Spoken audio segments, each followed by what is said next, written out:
Hello guys, mummy രാവിലെ ഭയങ്കര കലിപ്പിലാണ്. എന്താ കാര്യമെന്ന് അറിയത്തില്ല, എന്തൊക്കെയോ പറയുന്നുണ്ട്. നമുക്ക് എന്നാന്ന് നോക്കാവേ. മമ്മി ഇങ്ങോട്ടൊന്ന് വന്നേ.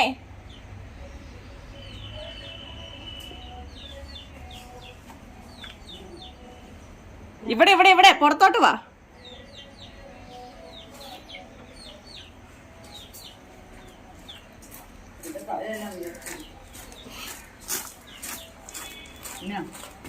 ഇപ്പൊ എന്തൊക്കെയോ പറയുന്നുണ്ടായിരുന്നല്ലോ, എന്താ കാര്യം? പറയാനൊക്കെ ഇഷ്ടം പോലെയുണ്ട് പറയാനാണ്. പറ. അല്ല, അനുമോളെ ആ അനുമോള് കാണിച്ച എത്രയാണെന്ന് പറഞ്ഞാല് വെറും വൃത്തികെട്ട വർത്താനങ്ങളാ. അതെന്നാണെന്നോ? അങ്ങനെയാണോ അവള് പറയണ്ട? അവൾക്ക് കാണണമെങ്കിൽ അവള് കണ്ണും തിരിഞ്ഞ് മാറിക്കിടന്നു. അപ്പൊ അവള് മറ്റുള്ളവരുടെ കുറ്റം കണ്ടുപിടിക്കാൻ തന്നെ കിടക്കുമല്ലായിരുന്നോ? അല്ലേ? അതൊക്കെ ഒരു ഷോ അല്ലേ? ഷോ ആണെങ്കിൽ എല്ലാം കാണുന്നതെല്ലാം പറയണമെന്നൊന്നുമില്ല.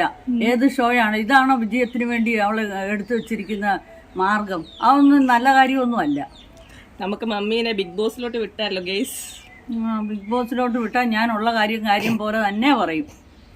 എനിക്കത്ര കാര്യമൊന്നുമല്ല.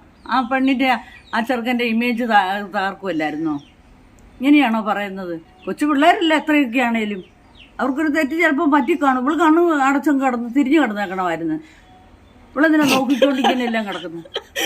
അപ്പൊ അവളും മോശമല്ല. എന്നുവെച്ചാൽ വലിയ നല്ല പിള്ളയമ്മിയ ക്യാമറ പിന്നെ ബിഗ് ബോസിൽ കിടന്ന്.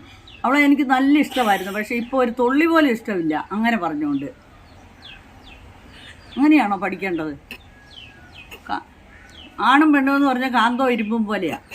ചിലപ്പോൾ ആ കൊച്ചുങ്ങൾക്ക് അവിടെ കൊണ്ട് കിടത്താനാര് പറഞ്ഞു? രണ്ടുപേര് ഓരോ കട്ടിലെ വേറെ വേറെ കിടത്താമല്ലായിരുന്നു. കിടത്തിയച്ചും പിന്നെ ഇങ്ങനെ പറയാം. അല്ലെ അവരൊരു കിസ് ചെയ്ത് കാണും. അതാണോ വലിയൊരു ലോകത്തിലെ ഏറ്റവും വലിയൊരു തെറ്റ്? അതൊന്നും തെറ്റാന്ന് ഞാൻ സമ്മതിക്കുകയല്ല. എന്നിട്ടോ ലോകത്തിന് മുമ്പ് അവരേതാണ്ട് പരിപൂർണ്ണ തെറ്റ് ചെയ്ത പോലത്തെ വർത്താനം, ഇതൊന്നും ശരിയല്ല. ഇതൊക്കെ എനിക്ക് പറയാനുള്ളത്.